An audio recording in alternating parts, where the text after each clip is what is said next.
जोधपुर से पाली जाने वाला हाईवे रात के लगभग 12 बज रहे थे। ठंडी हवा चल रही थी और सड़क पर दूर दूर तक कोई गाड़ी नहीं थी। लेकिन तभी अचानक पीछे से एक पुरानी बस का हॉर्न सुनाई दिया।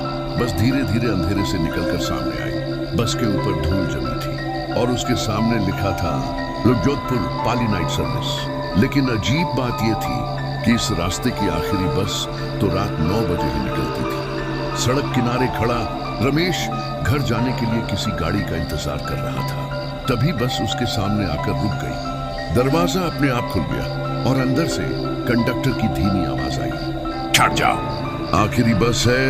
रमेश धीरे धीरे बस में चढ़ गया।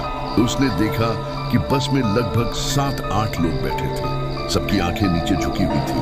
कोई किसी से बात नहीं कर रहा था। रमेश ने कंडक्टर से पूछा। कंडक्टर ने बिना उसकी तरफ देखे बस इतना कहा, जहां तुम्हें जाना है वहां छोड़ देंगे। उसकी आवाज सुनकर रमेश को अजीब सा डर महसूस हुआ। बस चलने लगी। थोड़ी देर बाद रमेश ने देखा कि बस की खिड़कियों के बाहर कुछ भी दिखाई नहीं दे रहा था। न सड़क न रोशनी, बस चारों तरफ घना अंधेरा था। तभी अचानक पीछे बैठी एक बूढ़ी औरत धीरे धीरे रोने लगी। रमेश ने घबरा कर पूछा, माँ जी क्या हुआ? औरत ने धीरे से सिर उठाया। उसकी आंखें पूरी सफेद थी और उसने कांपती आवाज में कहा, तुम भी मर चुके हो, इसीलिए इस बस में बैठे हो। रमेश के शरीर में सिहरन दौड़ गई।